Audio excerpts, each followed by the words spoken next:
Persidangan gugatan rekrutmen Direksi PDAM Delta Tirta Sidoarjo memasuki pemeriksaan saksi-saksi.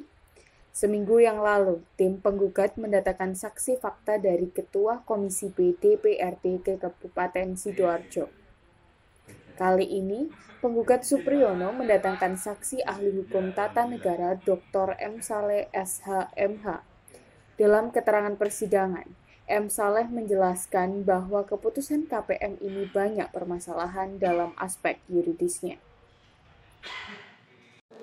Saya ada di Petun Kota Surabaya.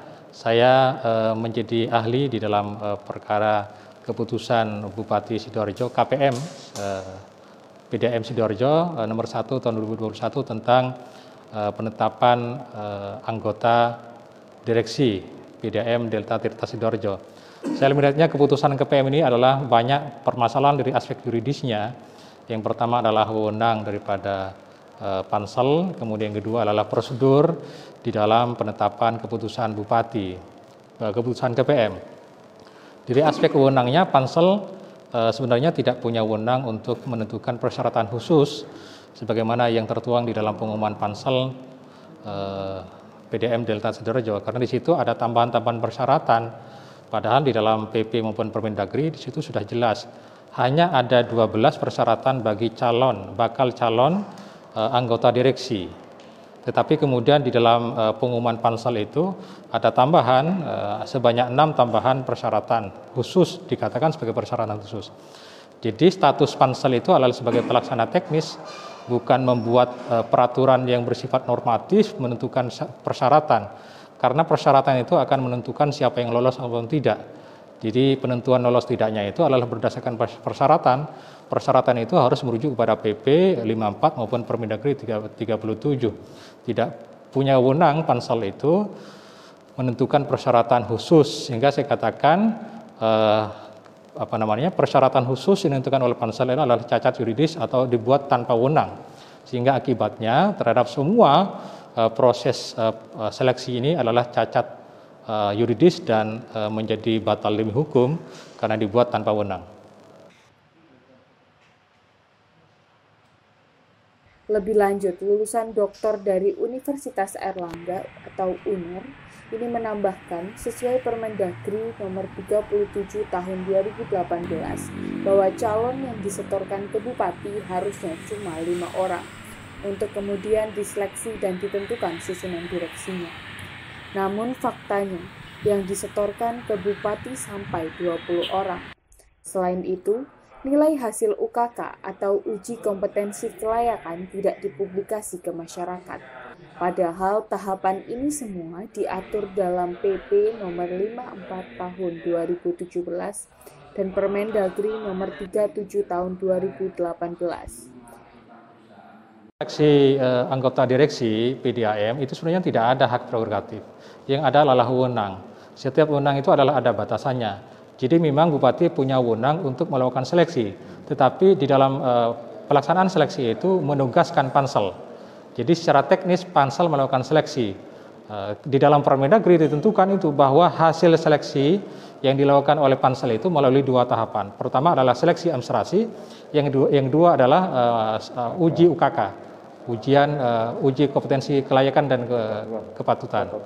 Nah, itu yang dilakukan. Jadi hasil daripada administrasi kemudian UKK oleh Pansel, dari sekian yang mendaftar, ternyata yang lolos adalah 40 dari yang lolos administrasi. Itu harusnya ketika sudah melalui UKK, itu yang diambil adalah maksimal 5. Maksimal 5. 5 itu kemudian oleh Pansel diserahkan kepada Bupati. Jadi itu adalah wewenang Bupati, karena wewenang itu sudah melalui penugasan kepada Pansel, maka apapun hasil Pansel itu, maka Bupati tinggal melakukan wawancara terhadap 5 calon itu. Jadi 5 calon diserahkan oleh Pansel itu, kemudian Bupati melakukan wawancara. Terhadap 5 itu kemudian melakukan wawancara, Bupati kemudian mengambil 4 sesuai dengan kebutuhan PDAM. 4 daripada calon itu kemudian calon terpilih diserahkan oleh Bupati kepada KPM. KPM tinggal kemudian menetapkan dengan keputusan KPM. Jadi mekanismenya seperti itu. Tapi apa yang Anda lihat dalam proses pemilihan direksi sehingga terjadi gugatan ini, Pak Dokter? Jadi ternyata Pansel itu bukan menyerahkan 5, tetapi menyerahkan 20. Sehingga apa? Bupati kemudian melakukan seleksi, padahal seleksi itu secara teknis seleksi itu dilakukan oleh Pansel. Pansel menyeleksi sampai menghasilkan 5 nama, tapi kemudian Pansel menyerahkan 20. Nah, kemudian Bupati yang melakukan seleksi, padahal tugas seleksi itu Pansel bukan Bupati. Bupati tinggal kemudian mengesahkan hasil daripada Pansel setelah Bupati melakukan wawancara. Terhadap 5 diserahkan oleh Pansel, kemudian ditetapkan Bupati sebanyak 4 sesuai dengan kebutuhan PDAM. Kedua, berkaitan dengan prosedur penetapan keputusan KPM, itu banyak sekali permasalahannya berkaitan dengan jumlah calon anggota direksi dari Pansel yang diajukan kepada Bupati. Di dalam Permendagri itu harusnya hanya ada 5 paling banyak, tapi kemudian Pansel menyerahkan sebanyak 20 kepada Bupati. Berarti ini Panselnya siapa? Panselnya adalah Pansel atau Bupati. Jadi harusnya Pansel itu kemudian menyerahkan sebanyak 5 calon kepada Bupati. Kemudian Bupati melakukan wawancara terhadap 5 calon itu, kemudian dipilih 4 oleh Bupati sesuai dengan jumlah daripada direksi PDAM Denata Tirta Sidoarjo. 4 itu kemudian diserahkan oleh Bupati kepada KPM untuk ditetapkan sebagai direksi PDAM Denata Sidoarjo. Selain itu juga banyak masalah juga berkaitan dengan berkaitan dengan jumlah, ya, berkaitan dengan berikutnya juga berkaitan dengan keterbukaan di dalam nilai akhir dari hasil UKK itu. Nah, ternyata ini tidak diumumkan oleh Bupati, itu hanya nama-nama calon anggota direksi sebanyak 20. Padahal di dalam Permendagri itu hasil UKK itu harus dipublish ke media lokal maupun nasional. Nah, padahal nilai UKK itu adalah bukan informasi publik yang dikecualikan menurut Undang-Undang Keterbukaan Informasi Publik. Harusnya menjadi hak masyarakat untuk mengetahui. Karena apa? Karena nilai UKK itu menentukan tentang siapa yang harus diangkat. Jadi dalam Permendagri itu terhadap anggota direksi yang peroleh nilai akhir di bawah 7,0 itu tidak boleh diangkat menjadi calon anggota direksi. Nah, kita tidak tahu berapa mereka. Apakah dapat 8,5, 8,0, 7,5, kita tidak tahu. Harusnya itu dibuka oleh Pansel, dan saya minta tadi kepada hakim untuk meminta kepada pihak tergugat menyerahkan hasil akhir UKK itu. Kemudian yang berikutnya berkaitan dengan bentuk hukum. Jadi penetapan Bupati tentang calon anggota direksi sebanyak 4 itu ternyata dengan pengumuman Bupati, padahal dalam Permendagri itu harus dalam bentuk keputusan. Jadi kalau dalam hukum itu ada bentuk hukumnya, ada formnya.